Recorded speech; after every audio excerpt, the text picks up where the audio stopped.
अच्छा, आज रिपब्लिकन कामगार सेनेची राज्यस्तरीय बैठक या ठिकाणी पुणे या ठिकाणी झालेली शासकीय विश्रामगृह या ठिकाणी सरसेनानी आंध्राजी आंबेडकर जे या कामगार सेनेचे संस्थापक अध्यक्ष आहेत त्यांचे हात बळकट करण्यासाठी येणाऱ्या आगामी काळामध्ये रिपब्लिकन कामगार सेनेच्या माध्यमातून कामगारांचा आवाज बुलंद करण्यासाठी न्यायव्यवस्थेला न्याय मागण्यासाठी रिपब्लिकन कामगारांची आजची ही बैठक होती। आजच्या बैठकीमध्ये असा ठराव झालेला आहे की येणाऱ्या काळामध्ये जे काही कंपन्या आहेत, जे काही खाजगी कंपन्या आहेत, त्या खाजगी कंपन्यांमध्ये जे काही कामगार काम मूलभूत करत आहेत त्या कामगारांचा 70% अनुसूचित भरलाच केला पाहिजे। स्थानिक जे आमचे युवक आहेत कामगार त्यांना न्याय दिलाच पाहिजे यासाठी आवाज उचलणार आहोत।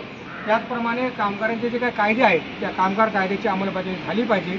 मोलमजुरी करणारा जो आमचा कामगार वर्ग आहे, माता भगिनी आहेत, त्यांना त्यांचा मोबदला जे काही कामाचा आहे तो योग्य ठिकाणी मिळालाच पाहिजे आणि कामाच्या ठिकाणी अन्यथा थांबले पाहिजे। यासाठी येणाऱ्या काळामध्ये सरसेनानी आंध्राजी आंबेडकर साहेब यांच्याशी चर्चा करून त्यांची वेळ घेऊन कामगारांच्या प्रश्नावर एक मोठं उग्र आंदोलन या महाराष्ट्रामध्ये आम्ही लवकरच सुरू करणार आहोत।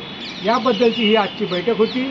या ठिकाणी परभणी, औरंगाबाद, त्याचप्रमाणे कोल्हापूर, सोलापूर, नांदेड, परभणी, मराठवाडा या विभागातून पदाधिकारी या ठिकाणी सहभागी झाले आहेत। आज पुण्यामध्ये रेल्वे असताना देखील पण आमचे कार्यकर्ते अलर्ट राहून आपलं कर्तव्य पालन करण्यासाठी, आपल्या कर्तव्याचं कामकाज पुढे नेण्यासाठी आज या ठिकाणी सर्व आमचे महाराष्ट्रातील पदाधिकारी या ठिकाणी आलेले आहेत आणि या माध्यमातून येणाऱ्या काळामध्ये या सर्वांच्या सहकार्याने एक बुलंद आवाज सरसेनानी आंबेडकरांच्या या महाराष्ट्रामध्ये गाजवण्यासाठी आम्ही आमचे प्रयत्न करणार म्हणून याची बैठक होती।